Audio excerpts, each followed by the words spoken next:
Alhamdulillah, no complaints. MashaAllah. I think we live now, so. Bismillah.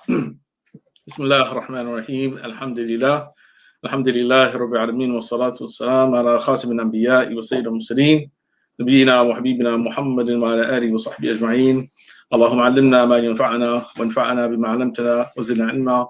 Allahumma zidna wa la tanqusna wa akramna wa la tuhinna wa a'tina wa la tahrimna wa athirna wa la tu'thir 'alayna warda 'anna wa ardina ya Rabbil Alameen. ولا حول ولا قوة إلا بالله العلي العظيم سبحانك لا علم لنا إلا ما علمتنا إنك أنت العليم الحكيم.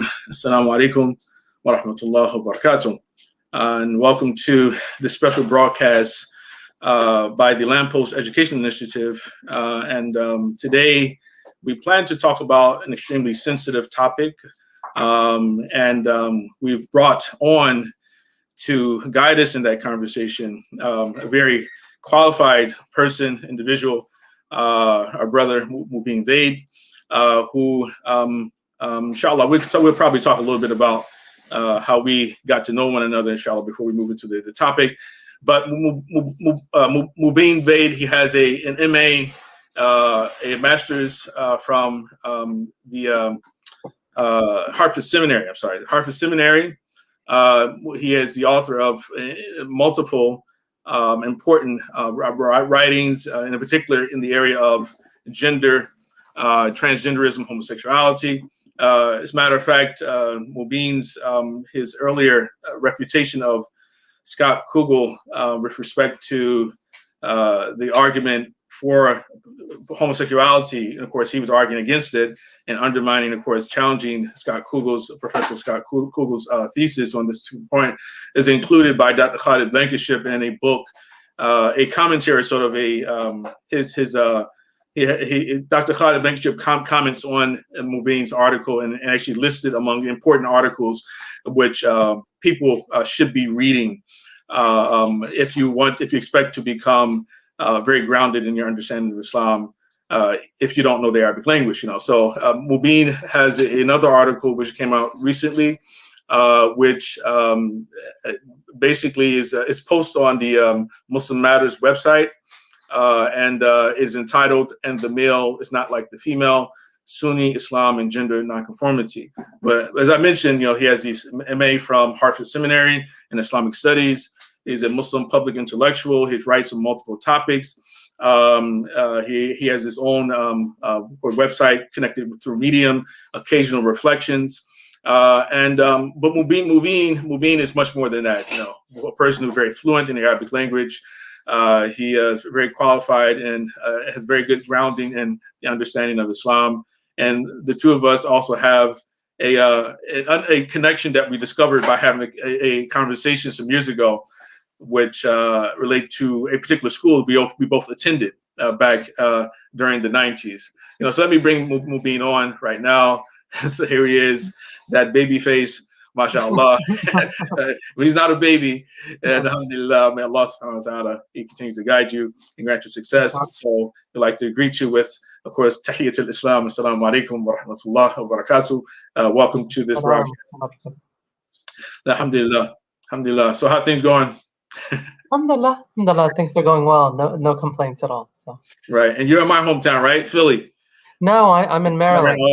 I'm in Maryland, so yeah, Maryland. Okay, you're moving around. I went 45 minutes from your hometown. Okay, yeah, mashallah, yeah. But you're kind of like a Philly boy too, right? Because you spent. I lived there for about 2 years. I was in Philadelphia. Yeah, right. Yeah, oh, inshallah. I think that might be long enough. Huh? I think 2 years is like lifetime, right? No, mashallah. We really enjoyed our time there. Alhamdulillah, barakallahu feekum. Yeah, so I was thinking that probably a good way to start the conversation is to have you explain what sort of went into your writing, not only this particular article, but also the other one, which was challenging the thesis of Professor Scott Kugel with respect to homosexuality, and what were the things what led you to decide to write about this particular topic? Yeah, so Jazakallah khair. Bismillah, alhamdulillah, salatu wassalamu ala rasulillah. So, I'd say that there were a multitude of factors that drew my interest to the topic and has been driving the attention that I've been giving to it. For many, I should start by saying specifically on homosexuality in Islam. Prior to the publication of Homosexuality in Islam by Scott Kugel, there had been attempts to make arguments for Islamic reform. Most of those arguments weren't very developed, and the ones that were developed really weren't taken very seriously. This wasn't a controversy that most Muslims, certainly not in Orthodox spaces, took with any seriousness, right? And when the community is in a position where people aren't really giving an argument attention, it's a bit easier to ignore it, right? Right. And what happened due to political, social, cultural factors and everything in between is that you had the burgeoning of LGBT as a socio-political discourse that became really central in certainly the American context, but I'd say the Western context more broadly.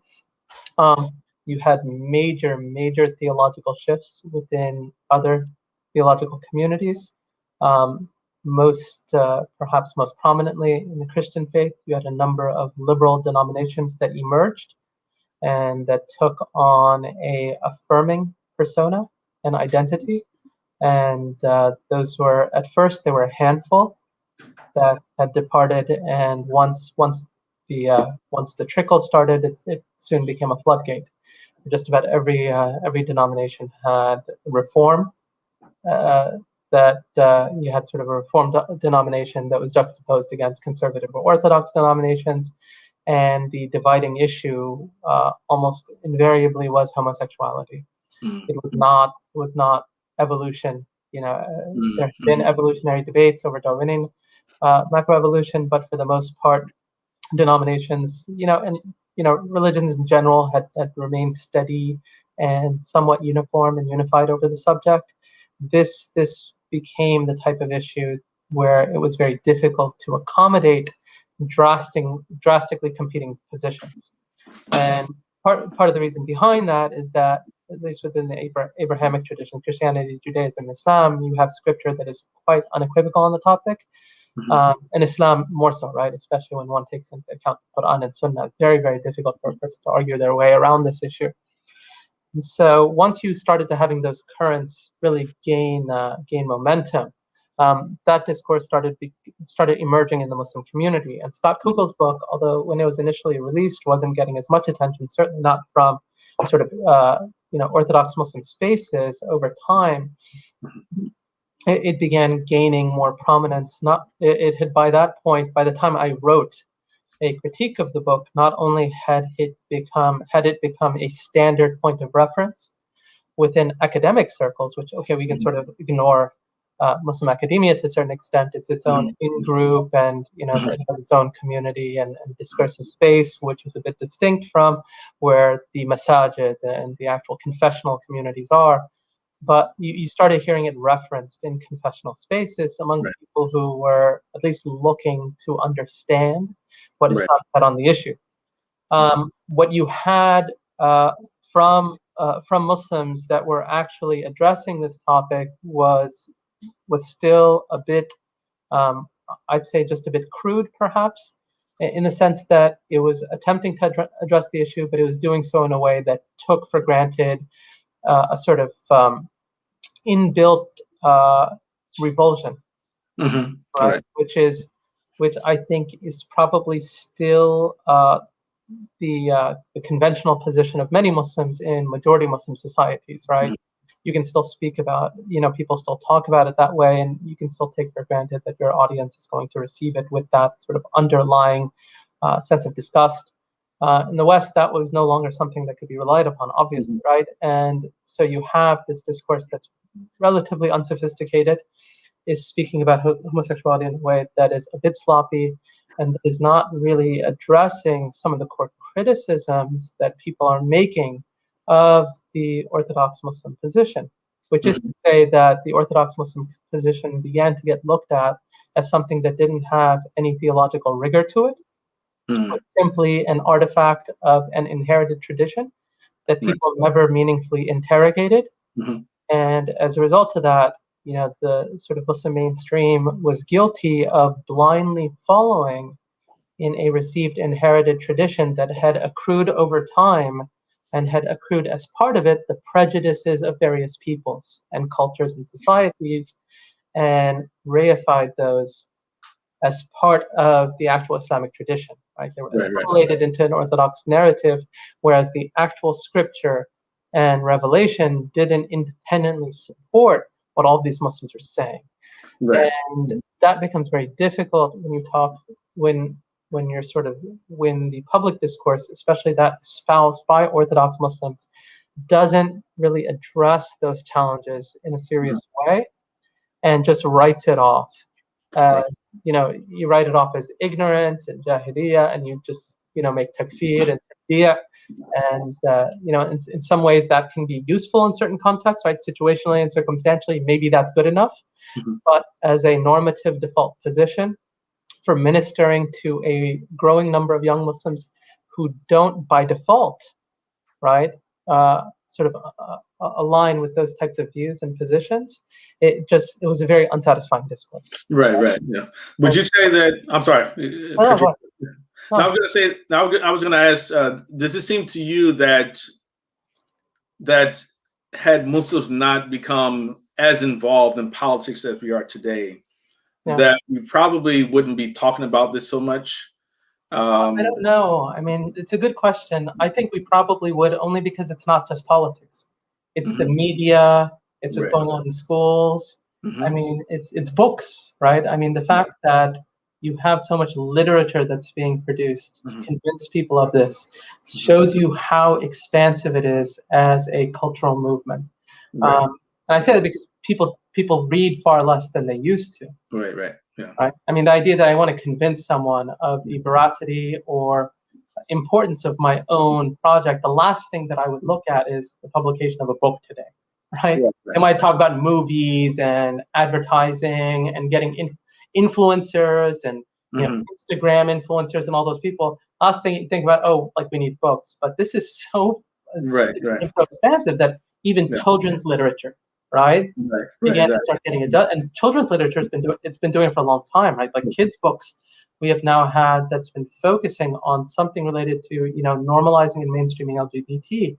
It's been years now, Right. right? Right. It's really been a lot of years. Yeah, no, I agree with that. Let me Yeah. sort of rephrase, let me reword or sort of like Yeah. refine the question a little bit more. So I Sure. guess I think what I really want to say is, or ask is, do you think that as many Muslims, is the number of Muslims who accept or accept the normalization and actually even at Yeah. times advocate for the normalization of LGBTQ lifestyles, Yeah. do you believe that we would not have as many Muslims doing that, and as many young people confused about what Islam's position is about it, had it not been for the fact that Muslims themselves started to be more concerned with the pursuit of power and sharing sort of power in Western lands. That's, if that makes Yeah, sense. I think that plays a factor. I think that there are other social and just economic, cultural factors. Mhm. You know, Okay. when you have more and more young Muslims that grow up in affluent surroundings, Mhm. that see themselves as sort of good soldiers for whatever is fashionable, right? Um, and they're sort of spending a lot of their time on college campuses, or they're young professionals. Mhm. They are immersed and entrenched in an environment that is constantly confirming and reaffirming a particular view of the world. Right. And for Right. a person to be sort of Mhm. isolated outside of that, Mhm. you know, intellectually, right, Yeah. takes Mhm. a lot of conviction, a lot of Mhm. conviction to be Right. the lone person, the lone man out, if you will, when Yeah. Right. Right. everyone around you does that. And at some point, what happens is people have to reconcile themselves to that.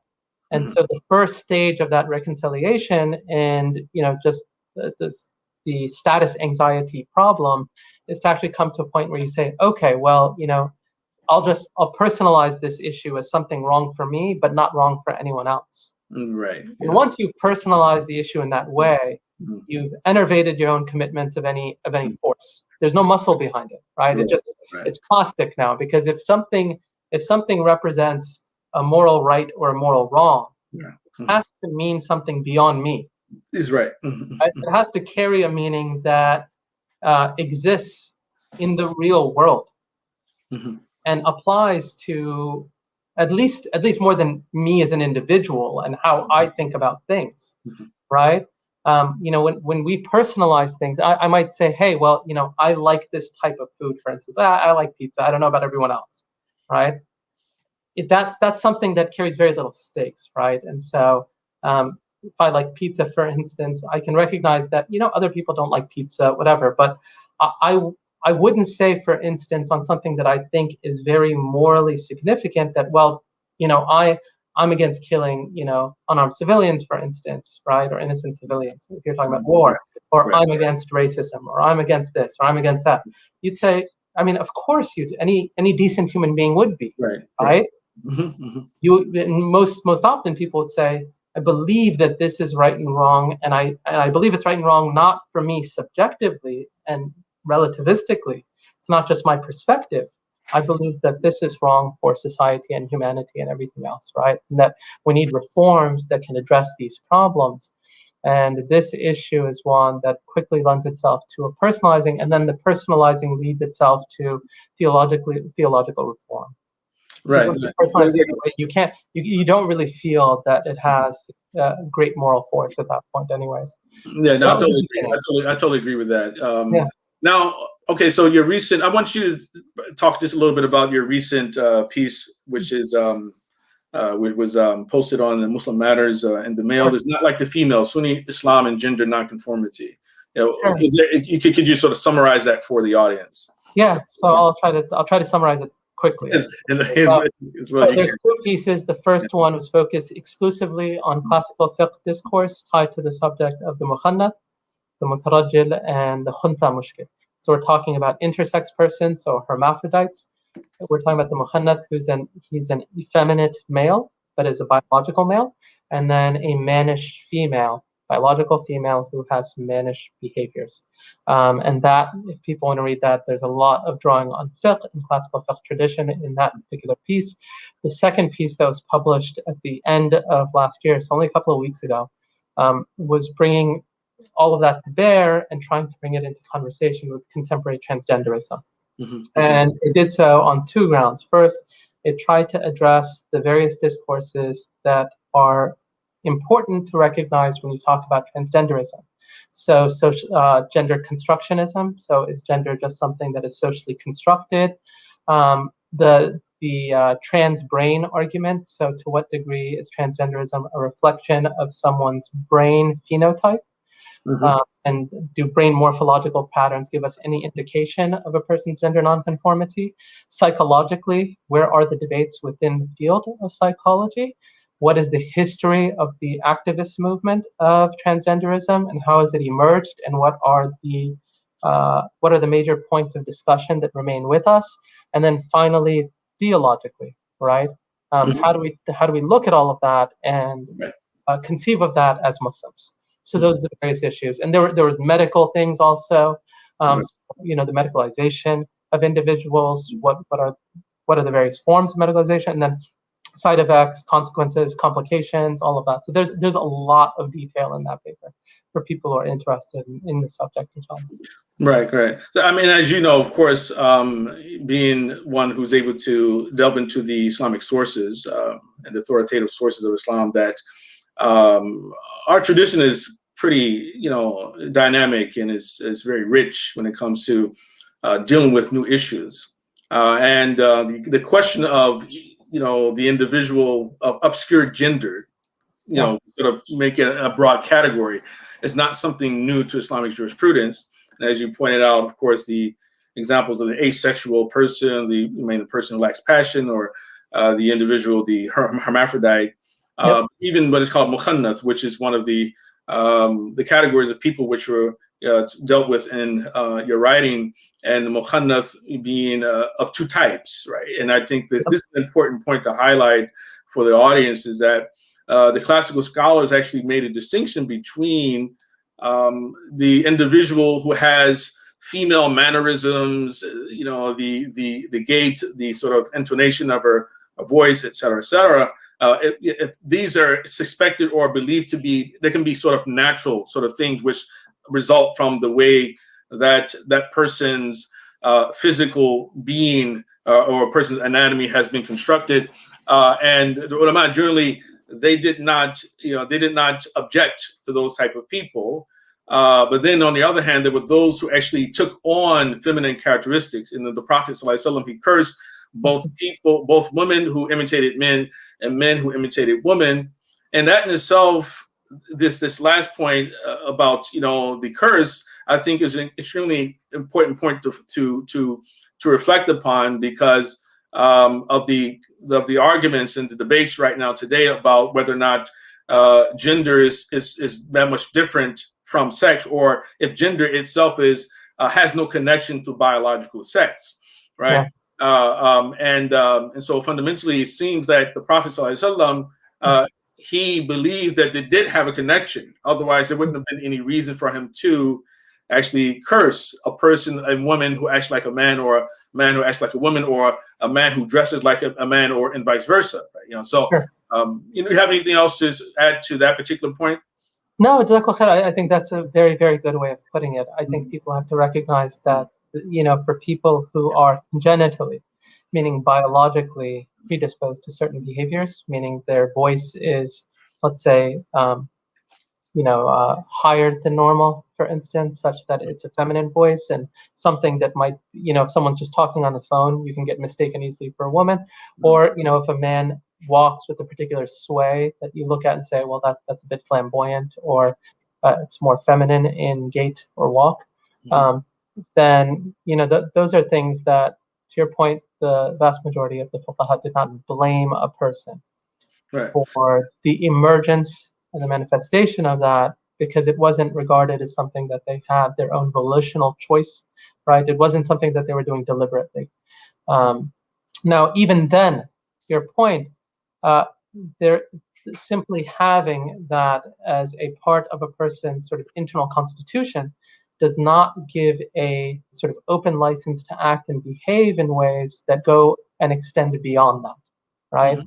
So even if a man, for instance, speaks and walks like a woman, it doesn't mean he can dress like one.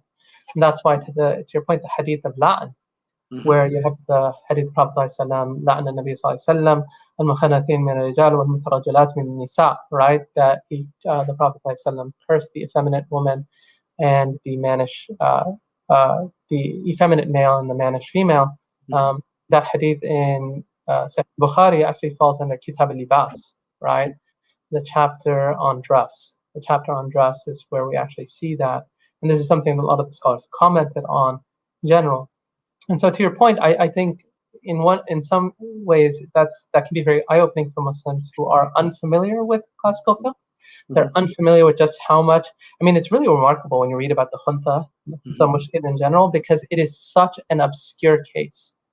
It's such an obscure, you're talking about something that is, rarefied, right, amongst humanity. It isn't something that is the norm by any stretch of the imagination. Right. And certainly, even people who are born physiologically ambiguous hermaphrodite, by the time they reach adolescence and puberty, they tend to regularize, right? And you tend to get gender expressed in a way that's far more unambiguous, right? So the masculinity appears post adolescence, right?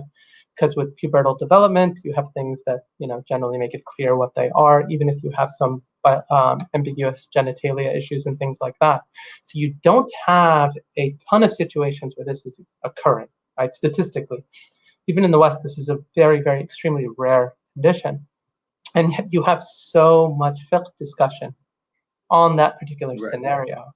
And ikhtilaf, and scholars, elaborating what to do with this and what to do with that, and it really is a remarkable point to focus, simply to say that that there was a sense that fiqh had to be in conversation with the possibilities of humanity, right? And I think it's important for us to recognize that what we're dealing with today is certainly a new social phenomenon, but we don't have a new category of humanity. Like we didn't bring a new human being into existence. Right. A lot of people say, "Oh, this is unprecedented." And I'll say, "Well, Mhm. what's unprecedented? Like, we didn't just create a new type of human being, Right. but you have people who are living in different ways." Hmm. But Hmm. in terms of phenomenologically, right? This isn't like the invention of the internet or something. It's like no one could have invented. But or some like major technological development. This is just human beings acting differently, behaving. Right. And I'm not saying that to trivialize it. I'm simply saying it to suggest that people who say, okay, have we ever had situations where men felt predisposed to behave like women and vice versa? Certainly we have. Certainly we have, and that particular subject has been written and spoken about, and you can look to that for inspiration to try to understand how, as Muslims, we can understand what's going on today. Yeah, I like to take a step back a little bit and talk about the issue of homosexuality overall, right?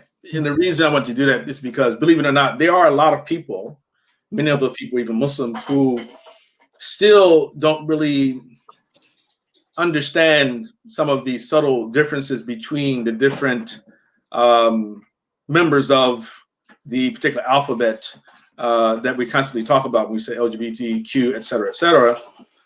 And so some people, there are some Muslims, I'm not talking about a large number of Muslims, but it seems like there's still at least people in my life, who, if they see a man dressed as a woman, they just say homosexuality. It says he's homosexual, right? Yeah. Right? That's what, so they don't make a distinction between transvestite, transgender, et cetera, et cetera. It's like, person is gay, right? And which I think is important for us to talk about exactly what is a transgender, but also to talk about the question of whether or not identifying oneself on a basis of your sexual appetite is a valid way to identify yourself from a basic Islamic standpoint.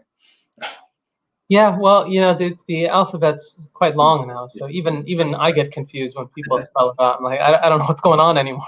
It's too many letters, and there are too many obscure groups these days. I think obviously there's a great conflation that's taking place when you have an initialism like that. You have a conflation between sexual attraction and who people feel sexually attracted to, and even that conflates a lot, because it conflates, okay, well, I'm sexually attracted to somebody versus what my identity is, versus how I think about things culturally and politically, versus how I conceive of moral rights and wrongs. I mean, all of these things are conglomerated in a way which makes them totally undifferentiated.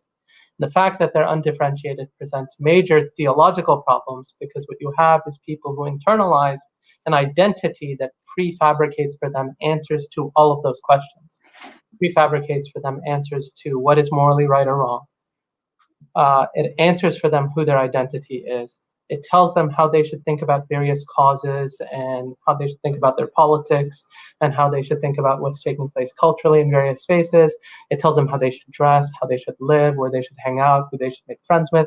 The fact that it encompasses so much makes it such a severe problem, because when a person, when a person takes on that type of identity and lives according to the lifestyle that's associated with it, the idea that we can walk up to such a person and try to convince them that there's something morally wrong with the sexual acts that are derivative of those desires is very far-fetched, and usually something that people have by that point come to reflexively reject as bigoted and hateful and malicious and everything in between. And so that becomes a very, very complicated issue.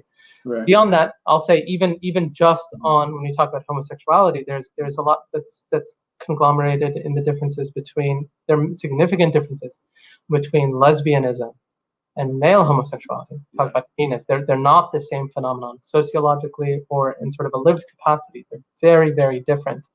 And you'll see actually a number of lesbian writers who write about that.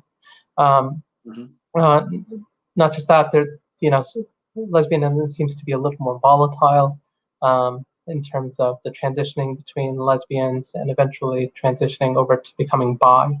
That happens less frequently with people who are gay, right? And so again, there are a lot of differences here.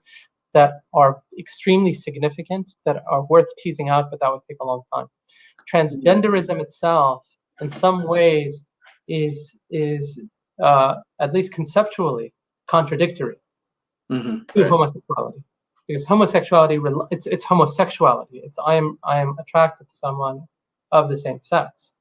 Transgenderism treats sex as something that is subordinate, and what it's first of all, it tries to render. There are different. I should say that there are different schools of transgenderism, quote unquote.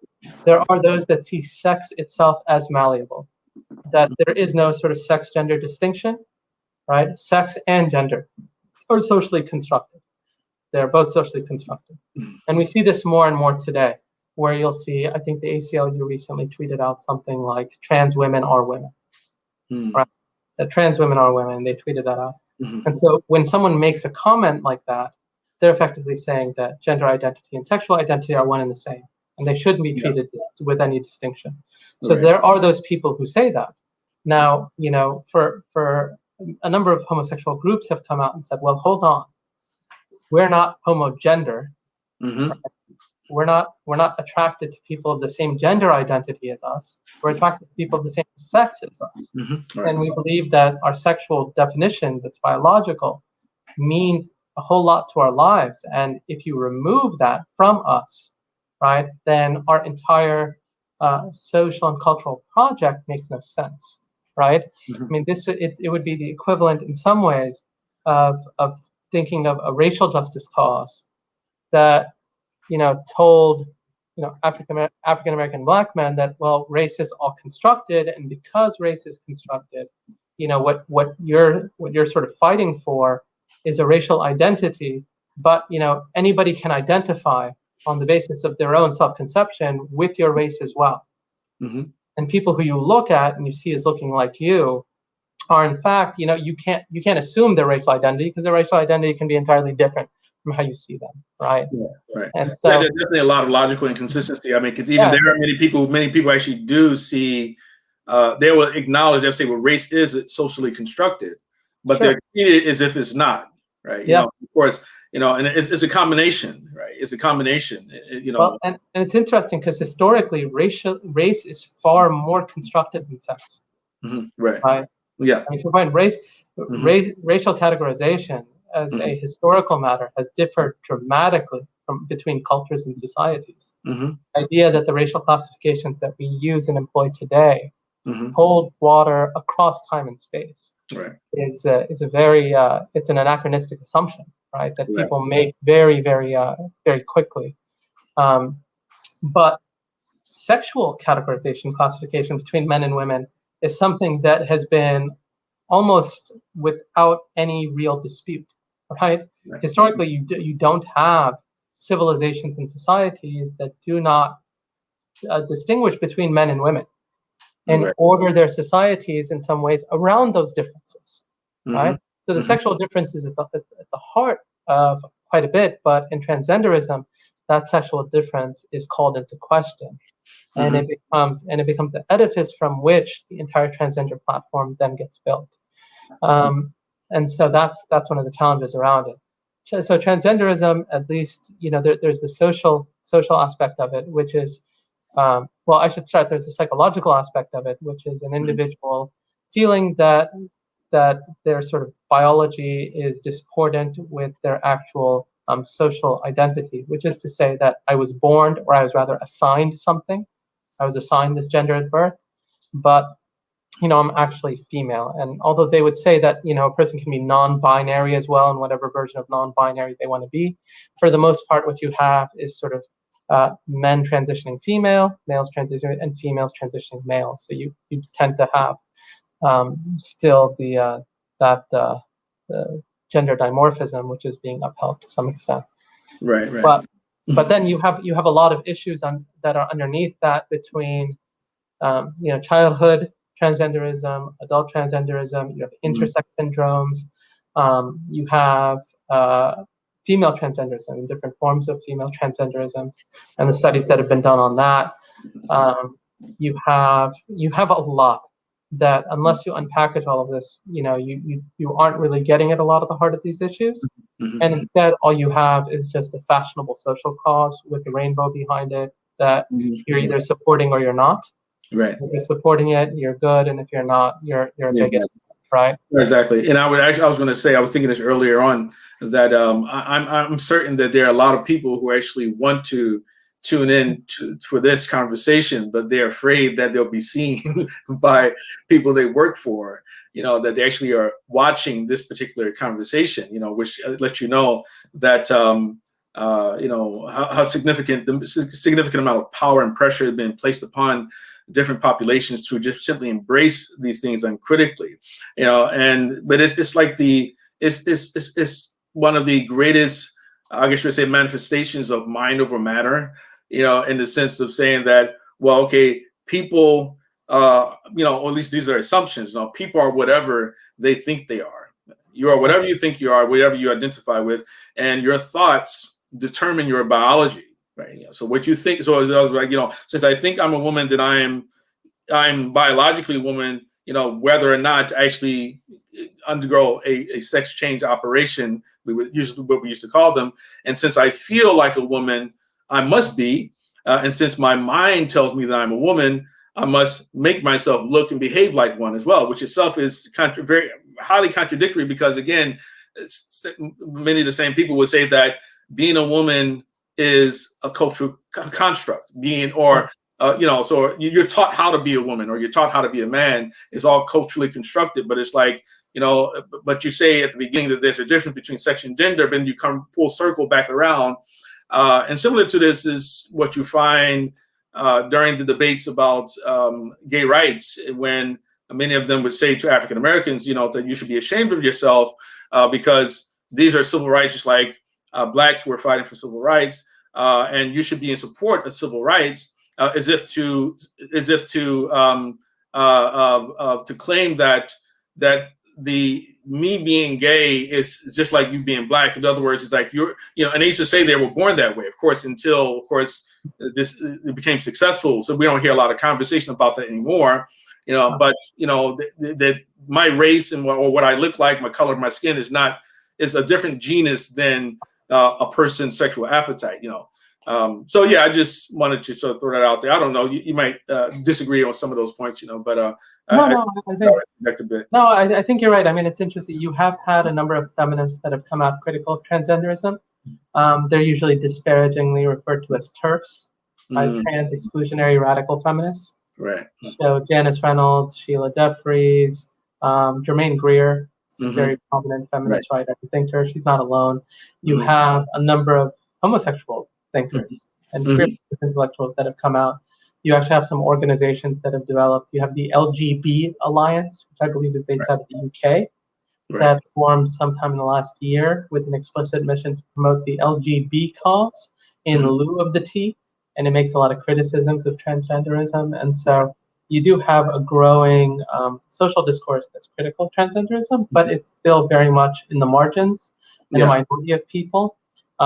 Because what's happened is that, what was, especially in the early 2000s, the social cachet that came with coming out of the closet, right? Now it's become a bit cliche.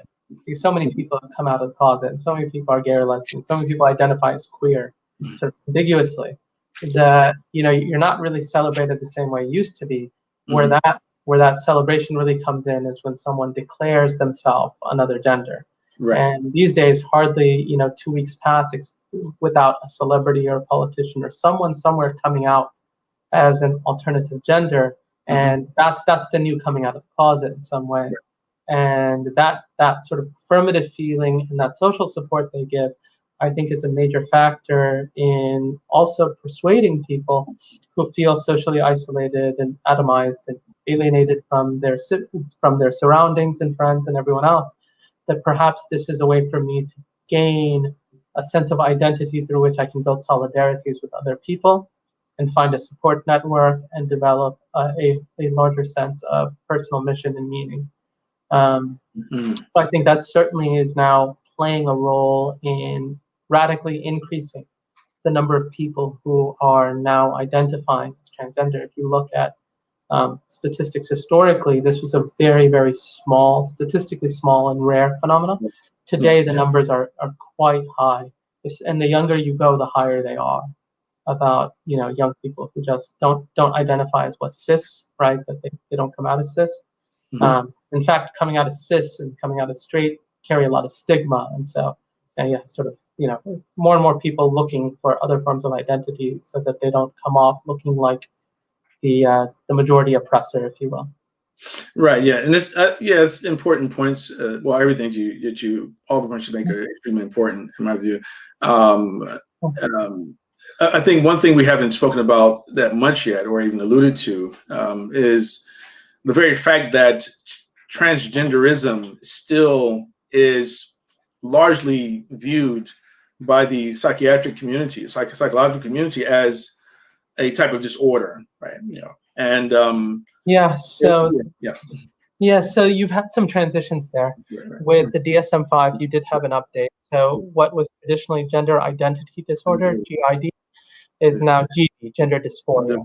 And so what that does is semantically it shifts the locus of the mental illness from the underlying substantive issue itself, which is that someone believes that they have a different gender identity, to the actual dysphoria. So the problem is the depression and the anxiety that you're feeling, not the actual gender identity itself. So gender dysphoria still is a clinical condition that is registered in the DSM, but it has been destigmatized to a large extent and reclassified according to contemporary standards.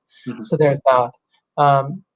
You also I want to say last week, the most prominent journal, perhaps one of the most prominent journals of medicine, New England Journal of Medicine, came out with a statement saying that assigning sex at birth is unnecessarily stigmatizing and alienating.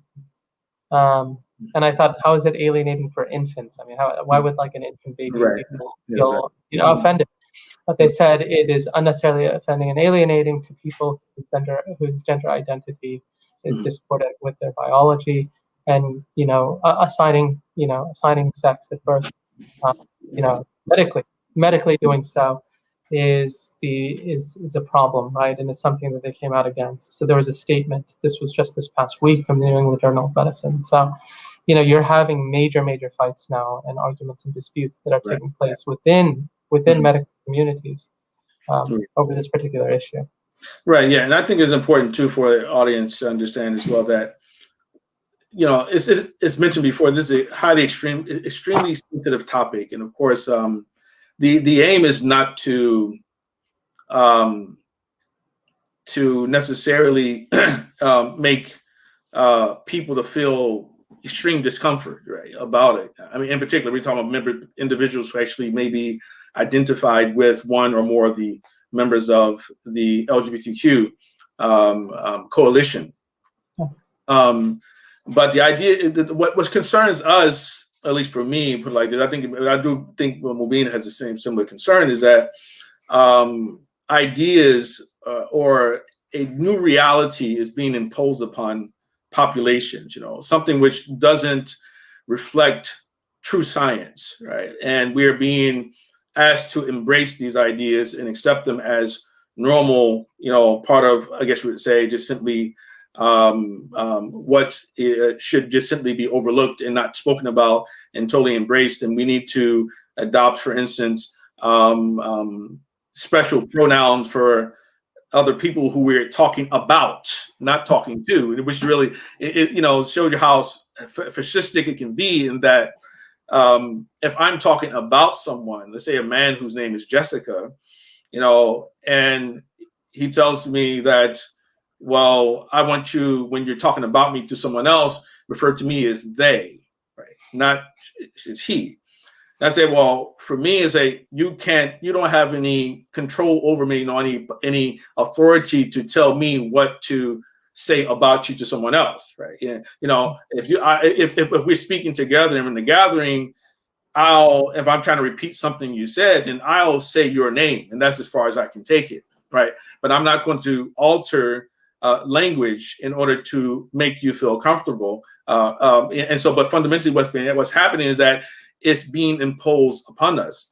And there are two other interesting points I wanted to speak about, which are one, it's interesting that in the Muslim world, Iran, Pakistan, for instance, we know the situations in those countries where Iran, for instance, even going back to Ayatollah Khomeini, where passed a fatwa allowing for the sex change operations. Right?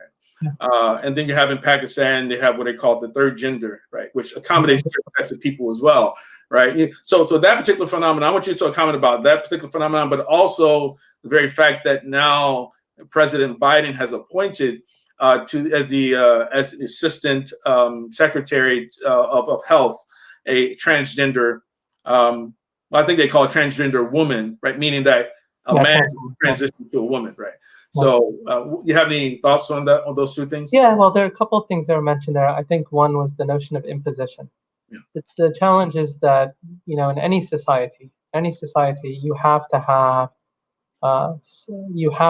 discursive norms, which is to say that, no matter how much we talk about secularism, there is going to be a normative dialogue and exchange that takes place such that people can apprehend one another and discuss a particular subject in a way that is regarded as socially meaningful, right? And so, sometimes there isn't a way to accommodate, people who have radically different moral positions in the public square, right? And so the idea is that the public square has to be formed around a particular conception of what it means to be good, or what is good for people. And what you've had over the years, certainly to your point on sort of the impositional capacity, is more and more, as we've discussed up till now, that has been aggressively ascending and promoting and publicizing this entire narrative of what the malleability of gender, right? The malleability of gender, the valorizing of sexual difference, specifically homosexuality, but then even greater sexual categories than that. And when this becomes the presumptive frame through which people look at others, when you hold moral differences with all of this, you can quickly find yourself in a position where you are overwhelmed in the public square. And I think that's important for us because it's not just about, okay, who's dominating a discourse and who's not dominating a discourse. It's also important for us because we want to maintain certain discrete notions of truth. And truth is the question that we're interested in. We're interested in questions of what is right and what is wrong. And our religion has something to say about that. Right? Islam is not sort of indifferent to the questions of truth and falsehood and right and wrong.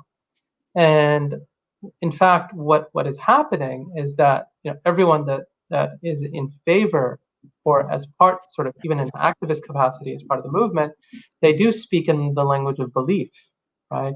They advocate as an ethical religious program almost, right? In terms of what they're trying to do. They describe their motivations in very transcendental terms, right? Being on the right side of history, right? Mm-hmm.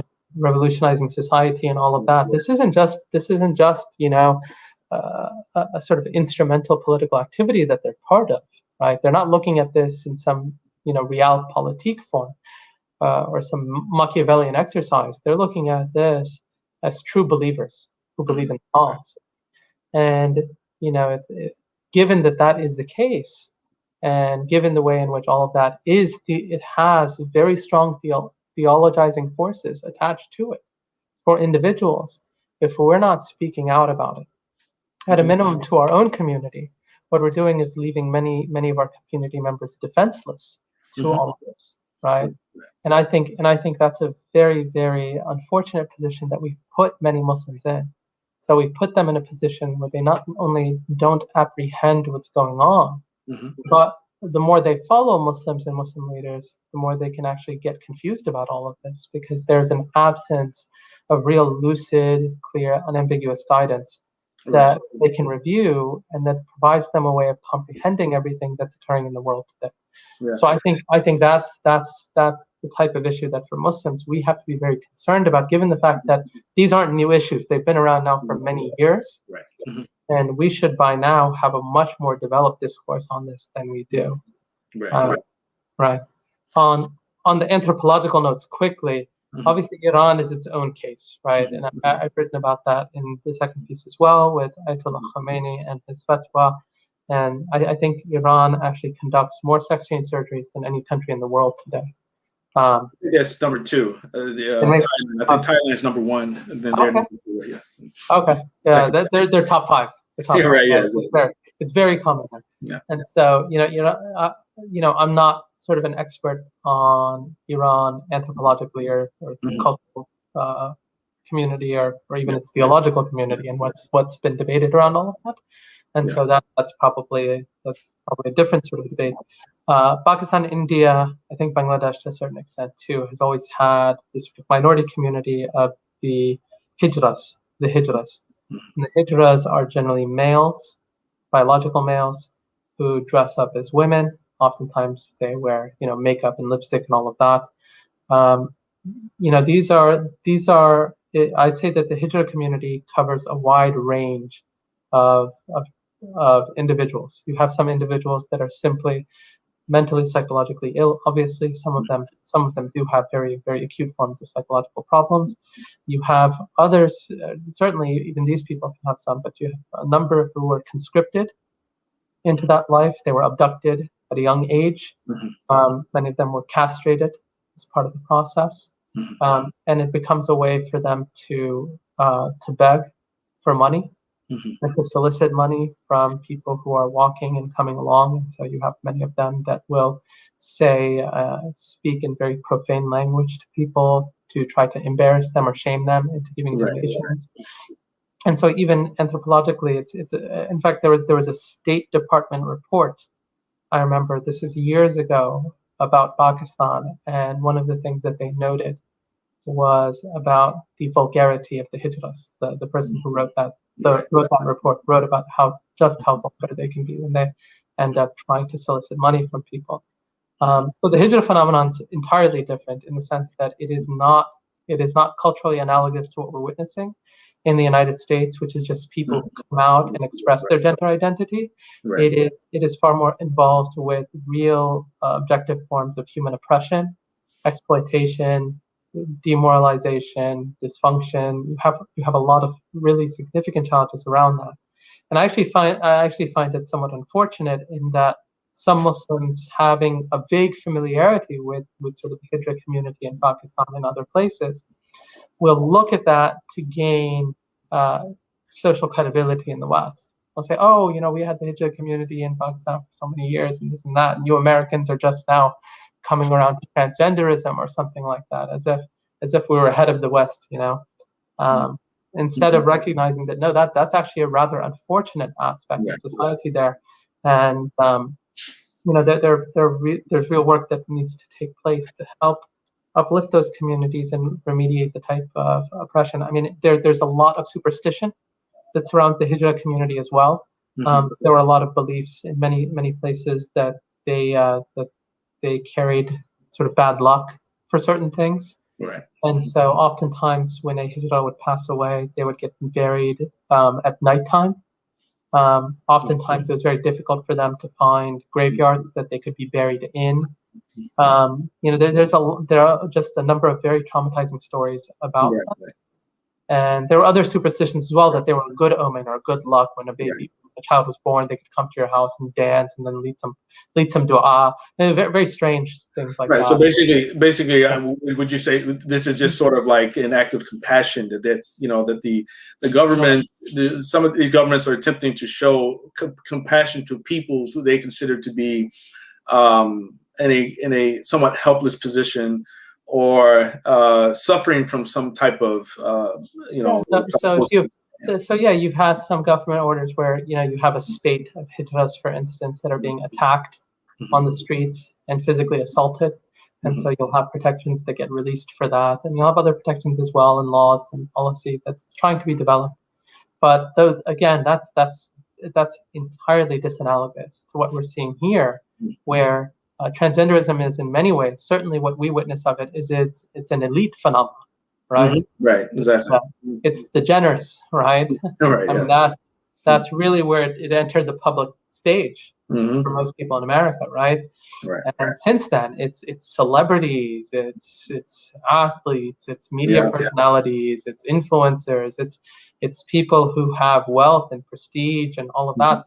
Those are the people that have really made the movement what it is, which is entirely different from what you might see there. Right. That's a good point. Very good point. Extremely good point. On the subject of clarity, I mean, I've received a message from someone a little while ago, and he said, well, he feels that we still haven't offered clarity about the Islamic ruling on these things. Right. I thought it was obvious based on how this got taken. Yeah, me too. But inshallah. Yeah, no. So if people want to get a more detailed sort of thing on the topic, there is a section in the latest article where it says Islamic transgenderism. Should say that in case it wasn't obvious, which I think you did mention this, where Allah Subhanahu wa Taala, there is no sort of distinction, obviously, between gender and sex, right? Those are seen as that there are only two, right? That there are men and women, and then obviously there's an inclusion for intersex individuals. Biological sex and psychological gender is not distinguished. Imitation of the opposite sex in a deliberate fashion is forbidden, especially in dress and other affectations that a person may take on. Gender transitioning is not recognized. Medical interventions used to support or encourage or further those transitions are forbidden. And so when we talk about hormone therapy and sex change surgeries or sex reassignment surgeries and all of that, those are things rather that are impermissible in Islam. Thank you for the answer. And I think that should, again, this is someone I know. I think he's intelligent enough to know to understand what you just said. But I think he was probably asking for the audience, for the audience to say. And fundamentally, again, yes, homosexual acts are haram. Imitating the opposite sex, you either in their behavior or their dress, haram. As a matter of fact, the Prophet encouraged such people. But again, we do want to make a distinction between individuals who actually may have the characteristics of females or males, which is basically a result of just how their dispositions are, their natural dispositions have been since they were children, right? And so fundamentally, we do want to exercise some compassion towards such people. While at the same time, we should not assume that everyone who claims that perhaps that was the case with them, that we just simply presume that, this is what happened to them as well, that they have always been this way. They may claim that, same thing with those who used to say that I was born gay, that we shouldn't allow ourselves to just uncritically embrace those type of claims without proof. One of the really challenging parts of this discourse is the way care, empathy, and compassion get weaponized. Really push people into affirmative stances over things that can be profoundly damaging for the individuals and the subjects of our interest, right? The individuals that we're actually interested in. And so if you look, for instance, there was a relatively recent study on adolescent transitioning and the introduction of hormone therapy into adolescence. And so usually there's two stages. There's the stifling of puberty itself. So you have puberty blockers and puberty suppressing medication that's introduced. And then you also have hormonal therapy, female hormone therapy or male hormone therapy to encourage the alternative hormonal development. Now, the stifling of puberty and prolonged puberty suppression carries huge medical and lifelong consequences for the people involved. A recent study spoke about bone density and bone development in young people and how I believe over 50% of an adult's bone density develops during puberty, when a person goes through puberty.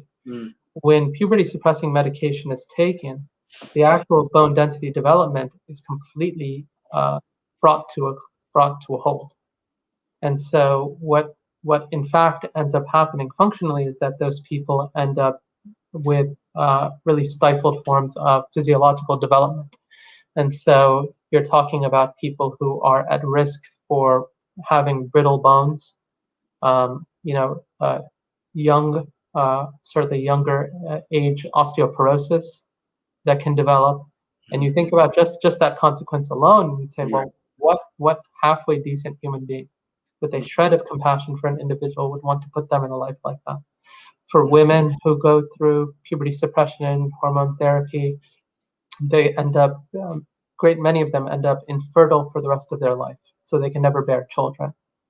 And so is that the type of decision you're prepared to encourage and make for a girl who's 13, 14 years old, that for the rest of her life she's never going to be able to have children, just because someone's saying that, hey, you're a bigot and you have to be compassionate, and the only way to be compassionate is by introducing this very heavy medical intervention, right? Medical intervention carries all of these lifelong consequences. Those are some of the more obvious ones. There are a host of others as well. Not only that, but post-transitioning, there's no, in fact, recent studies have shown that there's no discernible benefit when it comes to the rates of suicidality. And in fact, in many cases, suicidality gets worse and intensifies post-transition. Not only that, you also have a growing number of people who are electing to desist post-transition. So they transition and then they do what they can to detransition. And by that point, you're talking about people who, depending on how far along their transition is, end up being, they're just straddled with major physiological abnormalities for the remainder of their life because of the type of surgical things that they've undergone. And they recognize from that point forward, they can never have a sort of normal human existence in society because of how strange they look and feel and everything else. It's very difficult at that point to get married or to have a family and everything else that most people want to have. But again, many of these people making these decisions at very young ages. And so you have a lot that's going on here. And just to throw the compassionate or wield the compassionate card in a way that plays and exploits people's emotions, I think is an unfortunate part of this. And it's something that we have to have the ability to resist. And we should resist that primarily because we're in fact the ones who are embodying that compassionate ethos, because we want for those people what is good for them. We want what's good for them in this life and what's good for them in the hereafter. Right? And if you're not concerned with this person as an individual and their long-term stability, viability, health, them being able to live a fulfilling life, and them being able to achieve salvation of the akhirah, to be in the company of the Prophet ﷺ, to enter Jannat al-Firdaus, right? I mean, who wouldn't want that for their brother or sister? Really? I mean, a person who is indifferent to that for their brother and sister, there's nothing more callous I can think of than that. There's nothing more obscene than to think of your brother and sister and to not want that for them. Right? So when we talk about compassion, you say, well, where's your humanity? Don't you want these people to stand in front of Allah subhanahu wa ta'ala? Don't you want this for yourself, just the same way you want it for others, right? I mean, this is the essence of faith.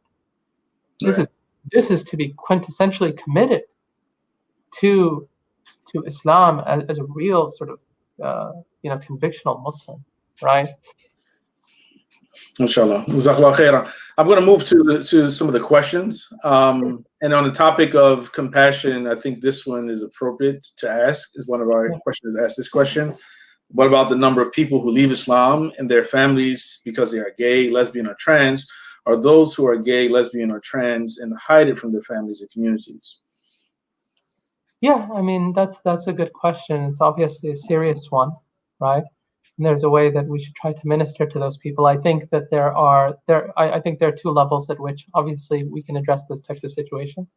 One is we have a discourse that can actually allow them to apprehend and comprehend what our faith says, and a way that they can reconceive of themselves, both from an identity perspective, but also sociologically, how they can participate in communities and all the places in which they can discover a life of fulfillment and meaning and everything else. So I think that's part of it. I think it's also important for people to recognize that what we're talking about is sin, and sin is significant. Right? Right. Sin is significant in the eyes of God, no question about it. Right. Some of these, perhaps, if a person habituates themselves to it, it becomes a type of major sin, right? We're not talking about minor sins at all. But at the same time, even a major sin that a person repeatedly falls into is not nearly as bad as a life of kufr and disbelief, right? Right. So when we talk about the greatest sin in the eyes of God, we're talking about kufr, right? The denial of revelation, the denial of God's revelation and His commands and His instruction. And so, look, I mean, people are going to find faith difficult. That's always been the case. It has not. I don't know whether we have ever had a time or place where faith just came to people easy, and that they just imbibed it and lived it without undergoing really significant challenges and tests in their lives. Allah Subhanahu wa Taala in the Quran talks time again about the notion of ibtila, right? And Surah Al-Mulk, right? الذي خلق الموت والحياة ليبلوكم أيكم أحسن عملا, right? That He created death and life to test you, to see who would be best in deeds. This life is a test for all of us, and all of us on occasion are going to fail that test, and hopefully we're going to try to succeed in that test as much as we can, and we're going to put our best effort forward, and we're going to ask God to have mercy on us. We want Allah's rahmah on us because we recognize that we are sinners as well, and that we have no option. If Allah Subhanahu wa Taala chooses to not have mercy on us, then who's going to have mercy on us, right? And so we need to bring that conversation and dialogue to the table. Now, if people are resistant to that and say the only articulation of faith that I can enter is one that affirms my moral conception of what I believe to be right and wrong, all of these domains of life, and I want to be affirmed fully and totally as who I am, then faith cannot be reconfigured and reformed to accommodate what you want it to be. Right? You have the hadith in, I believe it's in Arba'in an-Nawawiyah, right? Yeah, one of the Arba'in hadith where the Prophet ﷺ, he said, none of you believes, la yu'minu ahadukum, until, right? Until your hawa, right, sort of aligns bima ji'tu bi, right, with what I've brought, right? حتى يتبع هواه بما جئت به, right? أو كما قال عليه الصلاة والسلام, until your sort of desires accord and align with what I brought, right? That's what the Prophet said. And implicit in that statement is that a person may desire things that are not aligned with the Sunnah of the Prophet and his life and his guidance, right? Or revelation, right? They might find some of it difficult on them. And they may look at it and say, well, these aspects of faith are extremely difficult for me for any number of reasons, right? And, you have the hadith of the Prophet ﷺ where he said, حُفَّةَ النَّارِ بِالشَّهَوَاتِ, right? That the hellfire has been surrounded by desires. وَحُفَّةَ الْجَنَّةِ بِالْمَكَارِهِ, and paradise has been surrounded by things that people are difficult for people. Sometimes they're going to hate those things. Right? They're going to hate those things, right? And Allah Subhanahu wa Taala tells us, right? You may hate something, right? You can hate something, but it's better for you. Right? Wallahu ya'lamu wa antum la ta'lamun. Allah knows, you don't know. So part of this equation has to be a very firm sense of tawakkul, right? That we have trust in God and God's promise. And so when it comes to ministering to these people, I think it requires certainly a lot of patience, a lot of forbearance, a lot of concern, but it also requires conviction. Right. It does require conviction. Because if you're not convictionally disposed towards revelation, why should they be? Right?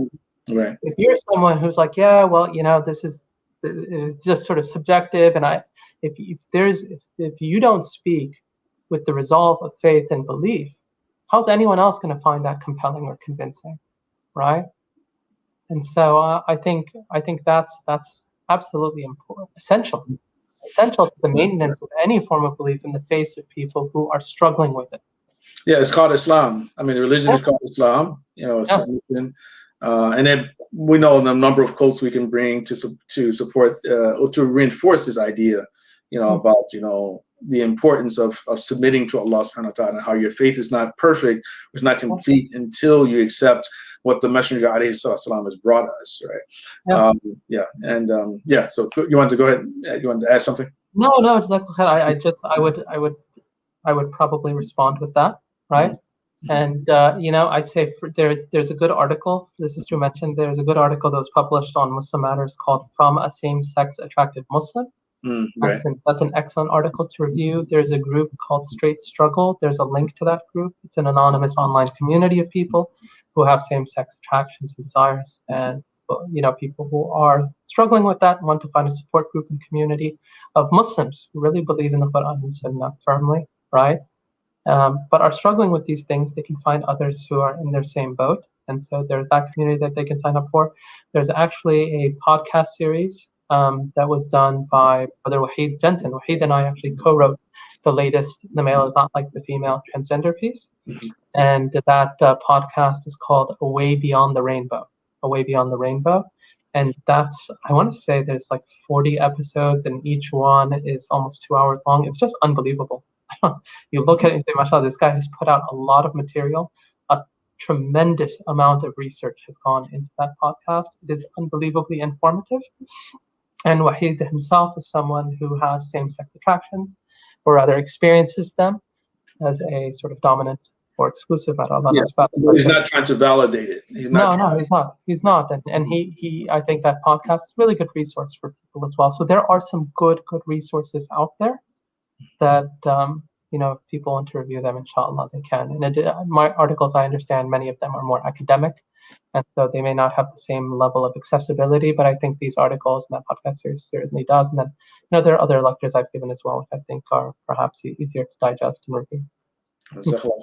Here's another simple question. What are the hijab rules around female to male trans individuals?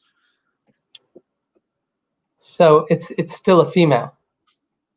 Biologically, we're talking about FTM, right? We're talking about a biological female that is now identifying as a male and presumably dressing up as one. And so, Allahumma musta'an, Sheikh. I'll leave the fiqh question for you, because I don't want to hedge on a fiqh question. No, I think you answered it. I mean, that was it's you can't change your biology by simply separating parts of your body and adding other parts onto your body, from other people's bodies. That doesn't change your biology. You're still, X, X, or XY.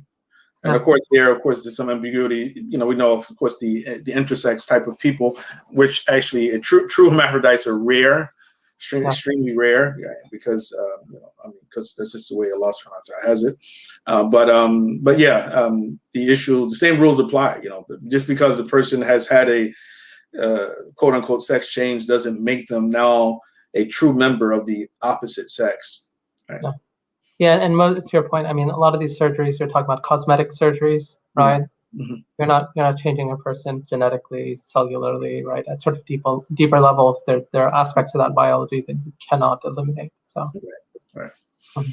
So here's a somewhat comment and question. No, I guess, it was addressed to one of our other commenters. Is how is gender identity a whole different thing?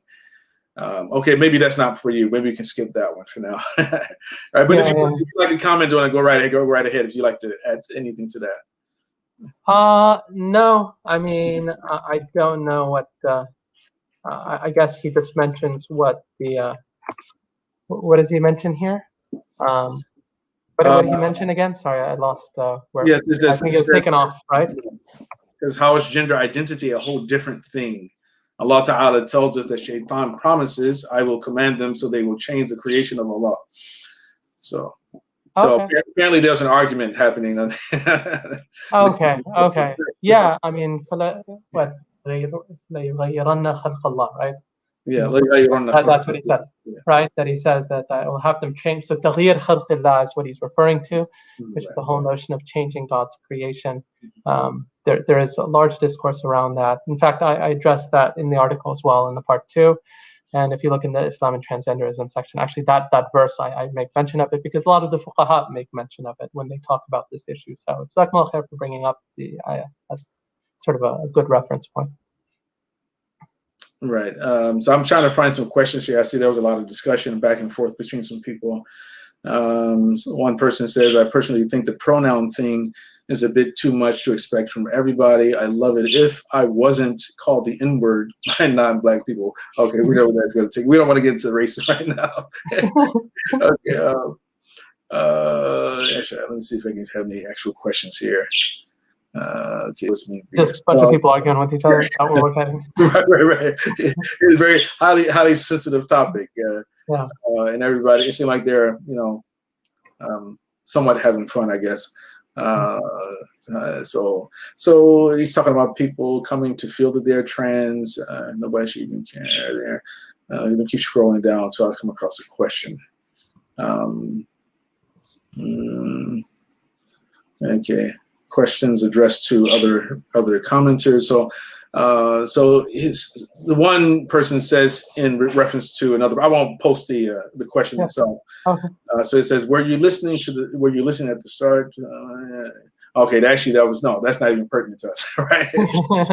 Okay.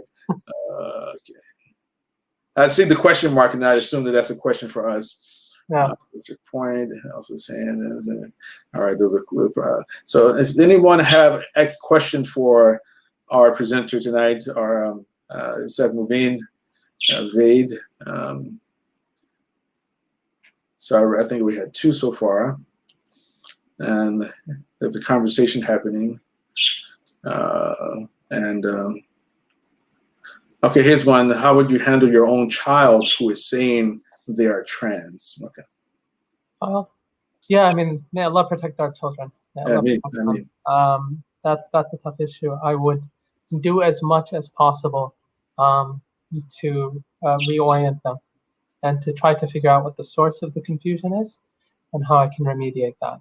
I think it's something that has to be taken quite seriously. I don't think you want to overreact in a way that could, depending on the situation, it may just be, an innocent question from some like curious child who heard the word, right, or something like that.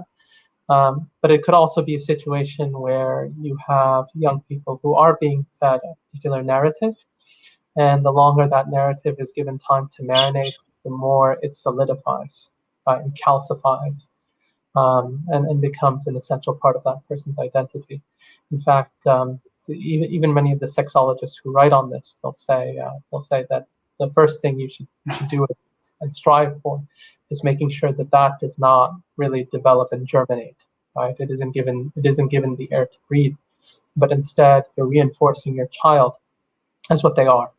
And I think a good part of that is, if it's a young boy, you not only tell them, hey, no, why would you think that you're not a boy, but to give them the reinforcement to be a boy in the company of other men. So spending more time with their fathers and their, if they have brothers who are siblings and things like that, and help be in positive and encouraging ways where they feel collectively part of the group, right? I think that's very important. And likewise the girls, right? If girls are feeling this way and they like, oh, I'm not really a girl and this and that, have them spend more time with mothers and sisters and things like that, so they can feel a real, meaningful part that they recognize, and they can see themselves in other women and in other men. They can see themselves as part of that, right, instead of outside of it. Mm-hmm. Allah knows best. Yeah. All right, so another question. Assalamu alaikum. Wa alaikum assalam. If a woman is clearly attracted to other women, why wouldn't Muslim women guard themselves by remaining in hijab? If that is known that a woman is attracted to women, then that is the recommendation, right? And some ulama actually say an obligation upon those women who are not attracted to other women, that they maintain their hijab in front of those women who they know are attracted. attracted to them. But you know, and the same thing for men, right? As a matter of fact, there's a lot of writing about what is called the mirdan or the amrad in the Islamic literature, which is, I guess, rough translation would be beardless little boys, beardless young boys. An adolescent boy, yeah. Right. And so the ulama actually forbade men, you know, from being in seclusion with those boys, you know, out of fear that they may be attracted to them because they remind them of women, right? So you do have those type of injunctions in the Islamic literature. No, and to your point on that issue, you have great scholars who have written about that. I mean, you know, I remember the first time I came across it, it was I want to say it was Ibn al-Jawzi rahimahullah in his Dam al-Hawa, where he was talking about this, and he talked about the adolescent young boy, and he was just mentioning this as religious instruction, saying that, you know, if you find yourself attracted, don't stay around them, right? If they come and you're teaching a class, you know, move or don't look. It was something along those lines, but paraphrasing. But you can see that it wasn't something that he sort of attached any additional stigma to, but there was a sense of, okay, if there is that attraction, you have to guard yourself as an individual, right? The same way you would around anyone else, right? So, Allah.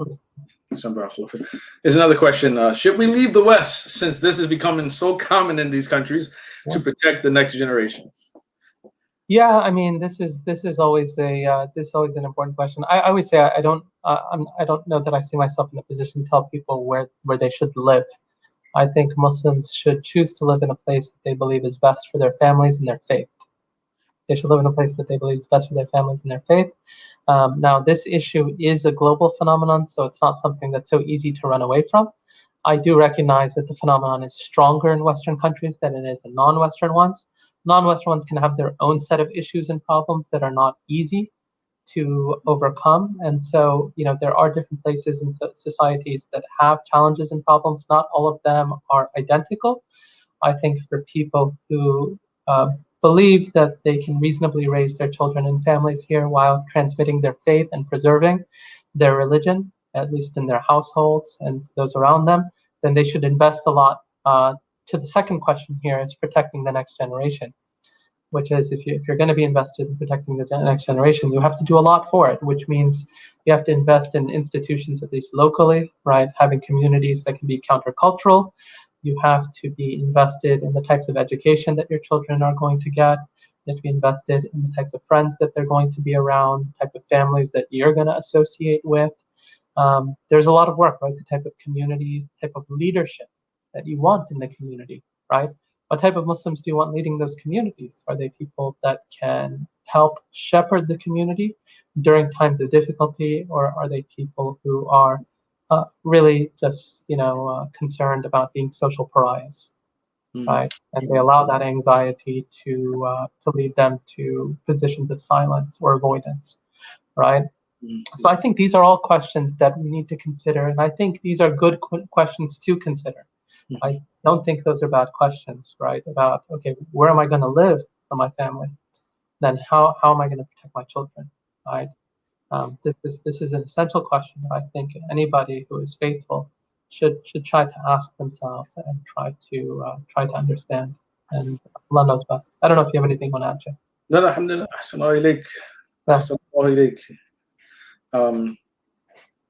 All right, there's another question here. Yeah. Yeah, how should Muslims navigate around pronouns in the workplace? What about with neighbors? Yeah, I mean, the workplace is different. Most workplaces these days have HR policies around this now.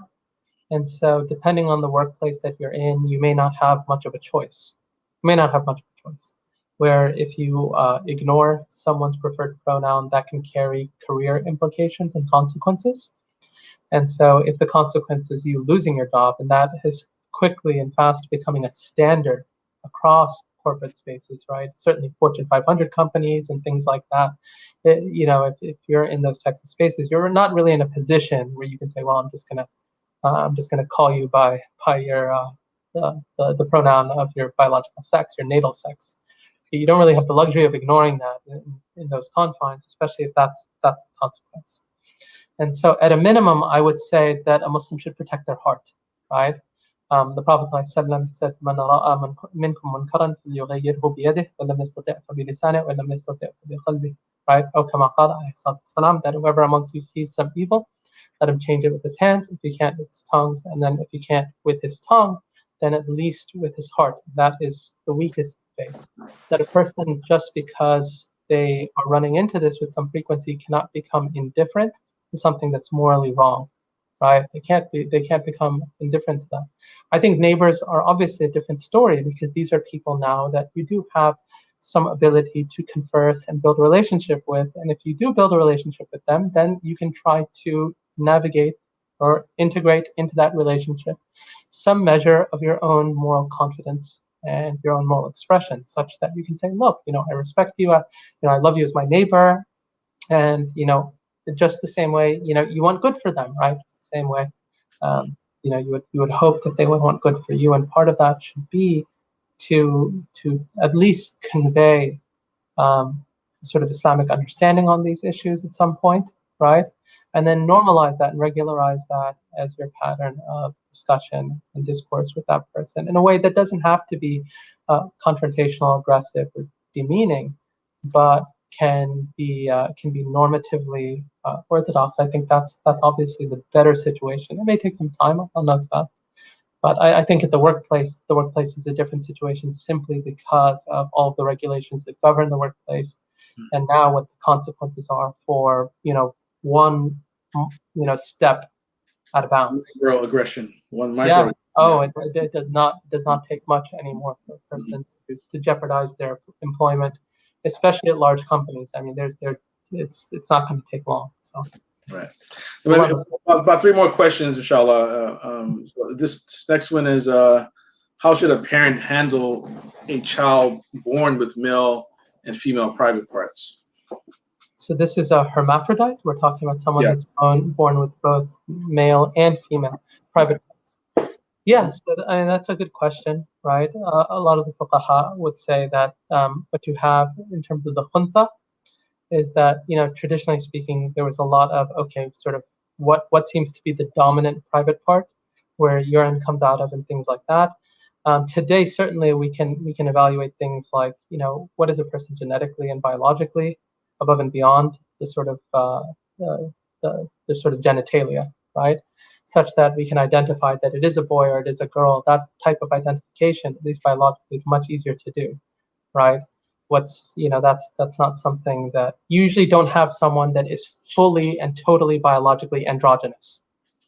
That's internally and externally. Right.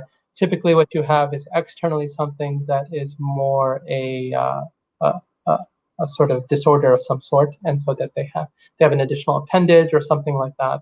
In which situation, I suppose that a person should evaluate the medical options for normalizing them. And so corrective procedures there's no problem associated with corrective procedures for people who have aberrant biological features. And Allah knows best.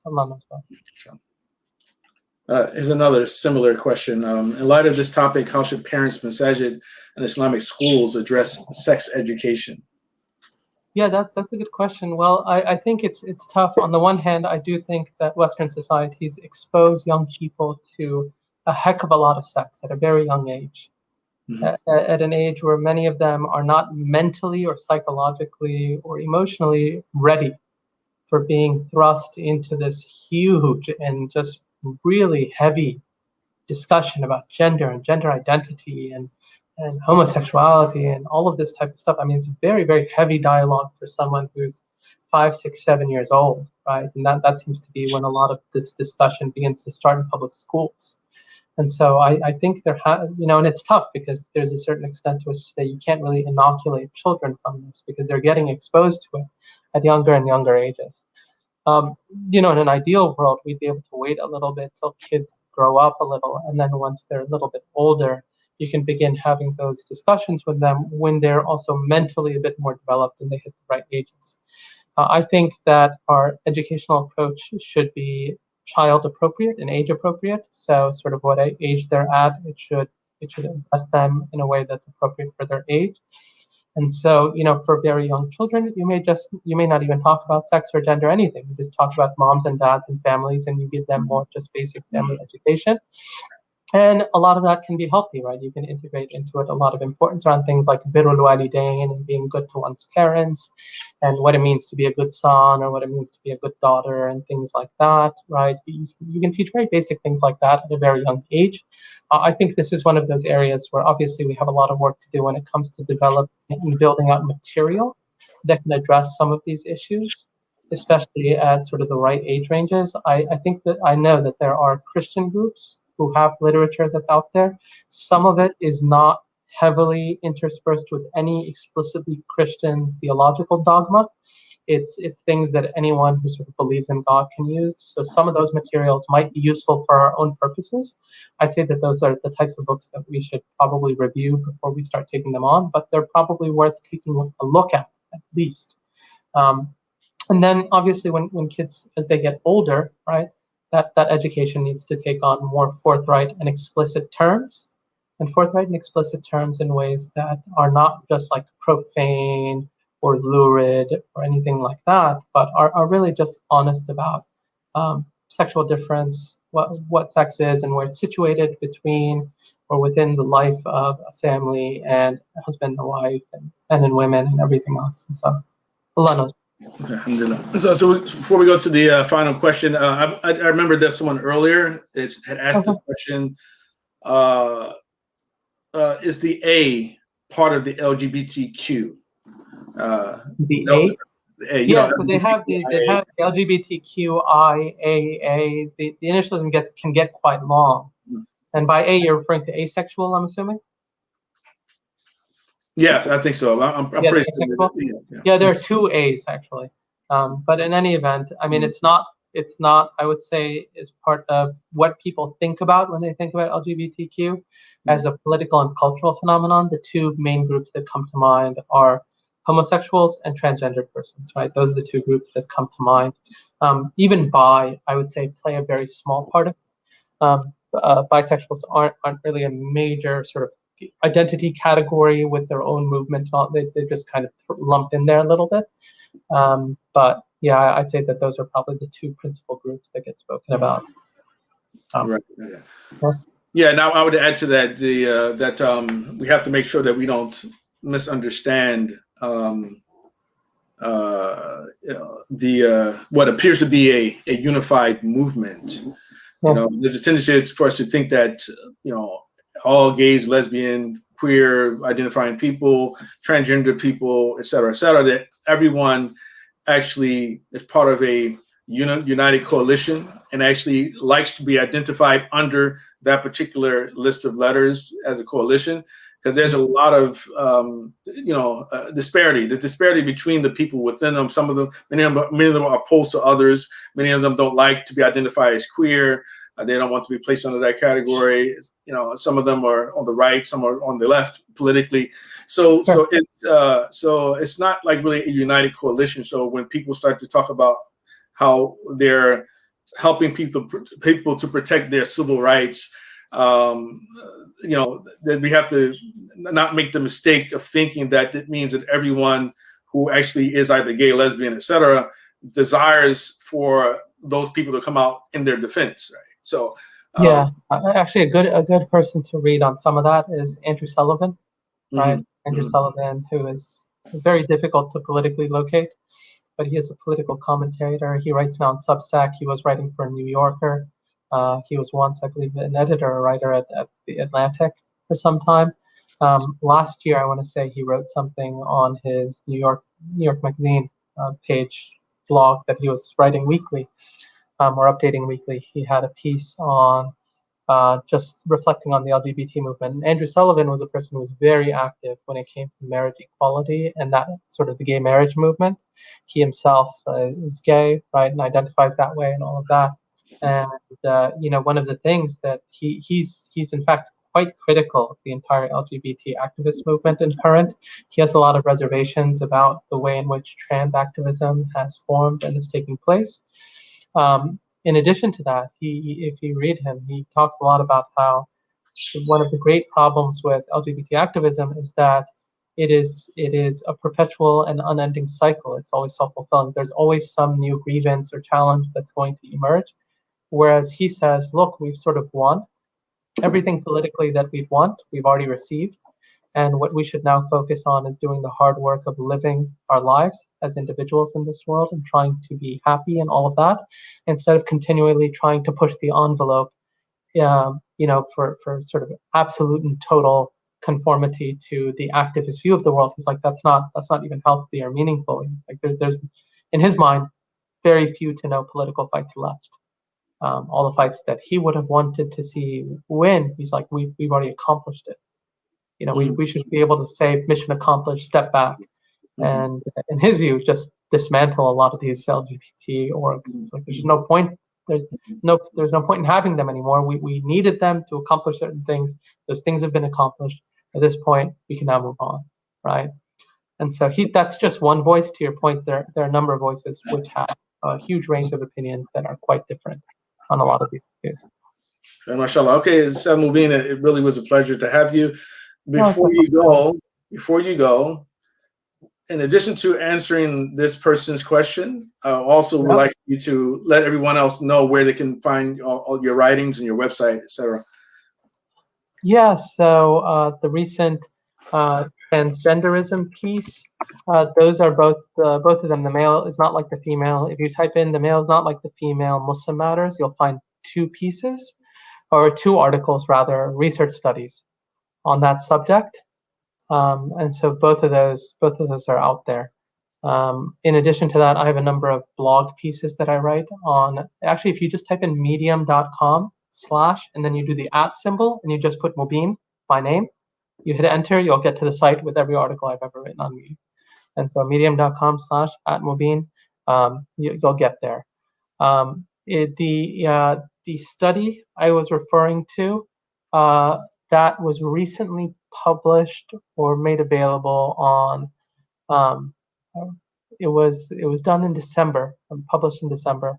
MedRxiv is the site, and the name of the study is Short-Term Outcomes of Pubertal Suppression in a Selected Cohort of 12 to 15-year-old young people with persistent gender dysphoria. And so that's the one on the bone density issue, on the topic of puberty suppression and all of that. If you read the part 2, the Muslim Matters study, you'll see that all of that is in there. There are entire sections that go into side effects and medical complications and all of that. And so you'll find a tremendous amount of material and a lot of references just spelled out there across the board. And so there's actually an entire section called Complications of Medical Treatments. And so you'll find a lot of that material there, inshallah. So it's actually before my name, it's the @ symbol. So medium.com/ the @ symbol, and then Mubin. Okay, @ Yeah, I don't think it just works with my name. Yeah. Inshallah. Yeah, if you just do the @ symbol Mubin, it'll get you there, inshallah. Yep, that's perfect. So if people want to read anything on my blog, go read it. And they might agree, they might disagree, whatever. A lot of different stuff out there. A lot of different things that I read. Well, if you don't take any risks, then you don't grow, right? Yep, absolutely, no question about it. Inshallah. Well, alhamdulillah, barakallah fiqh, Ustadh Mubin. It's been really a pleasure to participate in this conversation with you, or conversation/interview with you. And alhamdulillah, looking forward to spending more time with you in the future. Hopefully we can organize other programs, different topics as well, and include you. But may Allah subhanahu wa ta'ala bless you and continue to grant you the courage and sincerity and the strength to continue to do what you do. And also that Allah subhanahu wa ta'ala blesses your family and protect you all from any harm. Barakallahu feekum. And we also, so anyone else, so if anyone, of course, who was here, liked the material, and I imagine that you all feel that it was very good material, good information, important information, that we ask you to support the efforts of Ustadh Mubin, as we've highlighted his writings and this particular resource, but also we ask you to support Lamppost Education Initiative. Of course, we can't do anything like this without your support. May Allah subhanahu wa ta'ala increase your wealth and increase your generosity at the same time, because of course this is not easy work to do. But at any rate, we do thank all of you for tuning in tonight and look forward to having you tune in to future programs similar to this one. Barakallahu fikum wa sallallahu ala sayyidina Muhammad wa ala alihi wa sahbihi wa sallam tasliman kathira. Assalamu alaikum wa rahmatullahi wa barakatuh.